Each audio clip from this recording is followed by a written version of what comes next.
Set it all aside for a second. This is a all-comers kind of a show. So we're going to include some therapy for your feet as well. Today I want you to meet the Barefoot Professor, who says shoes could be the worst idea in human wardrobe history. I happen to agree with him. Release your feet, people. Show starts right now.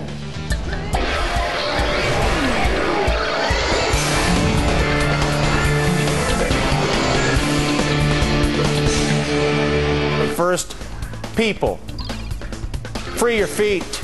We'll talk about it with the Barefoot Professor about the shoeless revolution and the end of the tyranny of footwear on American feet.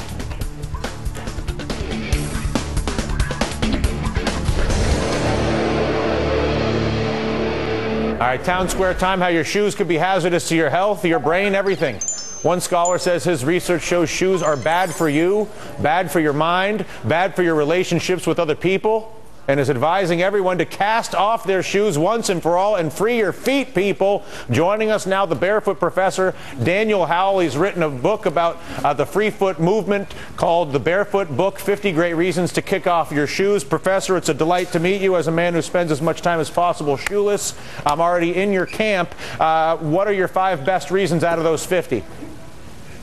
Oh my goodness, just 5? Shoes deform your feet. Shoes cause hallux valgus. Shoes cause bunions. Shoes cause flat foot and fallen arches. Shoes cause athlete's foot and toenail fungus. How many did I give you? Was that 5? But you just snapped off a few. Now let me just throw up a couple back at you. Have you ever seen the sign that says, no shoes, no shirt, no service? I've seen those very unwelcoming signs, yes. Do you consider that discrimination? In a way, I do. I think it goes back to the hippie movement, actually, back in the 1960s or 70s when they were trying to keep people out that were perhaps undesirable. But we've moved beyond that, I think. At the end of before the break, you used the term barefoot revolution. I love that because I think there really is a revolution underway. Barefoot running has become a phenomenon in the last year or two. And in the Barefoot book, all I do is just extend that and say, going barefoot is not only good for you when you run, it's good for you when you walk, it's good for you when you stand. What about like broken glass and like, gunk? There's gunk, but you know what? It's not as much gunk as most people think. A lot of people that wear shoes all the time, which is 99.9% of us in America, overestimate the hazards of glass. We overestimate the hazards of gunk on the sidewalks. You know, your eyes are a great tool. They're really good at helping you just watch where you step and you'll be okay. So, is there any evidence to support the shoed movement? In other words, is this nothing more than a special interest, the shoe lobby, I suspect, that is selling shoes by selling us lies as children that we need shoes to protect our feet from disease and harm?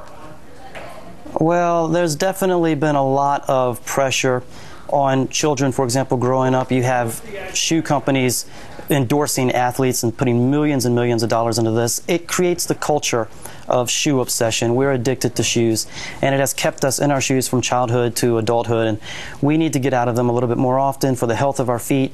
I don't know if going barefoot is going to save your marriage, as you mentioned, but it can definitely save your feet from some damage.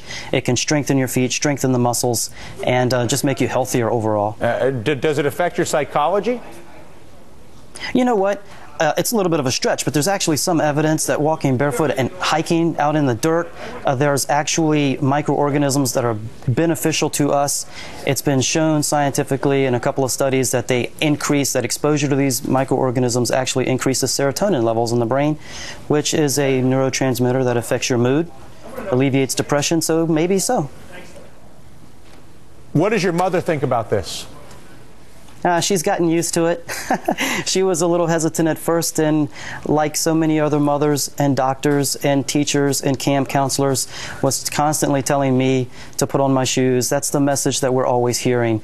But what we need to hear, and what people are beginning to realize, is that overuse of shoes is harming us, and we need to spend some time walking and running barefoot. I've been really pleased at how well the medical community has received the book.